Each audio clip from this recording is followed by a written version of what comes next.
అస్సలాము అలైకుం వరహమతుల్లాహి వబరకాతుహు. మిత్రులారా, ఇటీవల సిగ్నేచర్ స్టూడియో మహేందర్ గారు పవిత్ర గ్రంథమైన ఖురాన్ను తీసుకొని అందులోని కొన్ని వాక్యాలు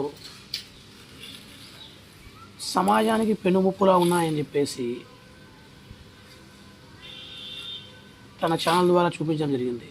అలాగే దీనికి సంబంధించి నా ఈ అనుమానాలను నివృత్తి చేయండి ముస్లిం పెద్దలను ఆహ్వానించడం కూడా జరిగింది. అల్హమ్దులిల్లా, మంచి విషయం. ఎందుకంటే పవిత్ర గ్రంథమైన ఖురాన్ని చదివి అందులో కొన్ని విషయాలు తనకు అనుమానాలు ఉన్నాయని చెప్పి ఆ అనుమానాలు తీర్చండి ముస్లిం పెద్దలను పిలిచడము మంచి విశేషం. అందులో భాగంగా బ్రదర్ షఫీ గారు మీ అనుమానాలను నేను నివృత్తి చేస్తానని చెప్పేసి తన స్టూడియోకు వెళ్ళడము, తనకు ఇంటర్వ్యూ ఇవ్వడం కూడా అల్హమ్దులిల్లా మంచి పని.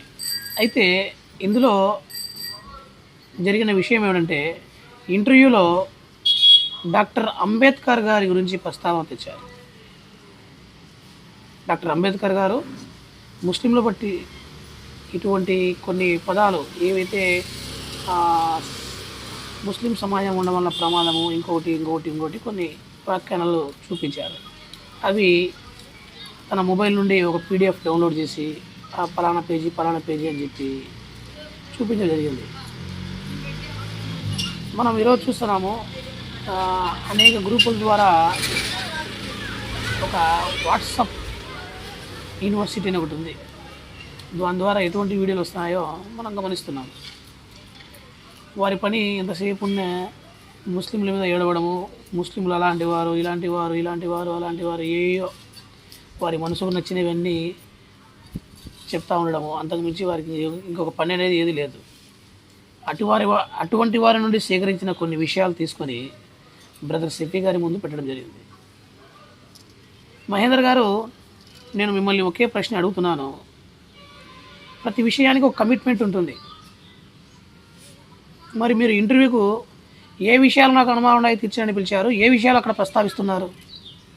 ఏదైనా కొద్దిగా బుద్ధి జ్ఞానం ఏదైనా పనిచేస్తుందా మీకు? పవిత్ర గ్రంథమైన ఖురాన్లో మీకు కొన్ని వాక్యాలు అనుమానం ఉన్నప్పుడు ఆ ఇంటర్వ్యూలో ఖురాన్కు సంబంధించిన మీకు ఏదైతే అనుమానాలు ఉన్నాయో ఆ వాక్యాలు చూపించి అడగాలే తప్ప అందులో అదే పనిగా అంబేద్కర్ గారి ప్రస్తావన తేవడం ఎందుకు? మీ మనసులో ఏముందో చెప్పండి ఓపెన్గా.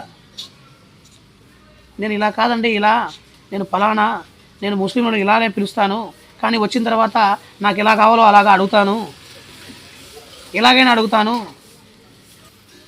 ఇంకా అడగండి ఏదైనా ఉంటే. అంతేగాని ఒక కమిట్మెంట్ అని చెప్పిన తర్వాత కమిట్మెంట్ మీద ఉండాలి తప్ప ఇలాంటి చిల్లర చేష్టలు అంటారు. దీన్ని చిల్లర చేష్టలు అంటారు. ఇటువంటి చిల్లర చేష్టలు ఇప్పటికైనా మానుకోండి బ్రదర్.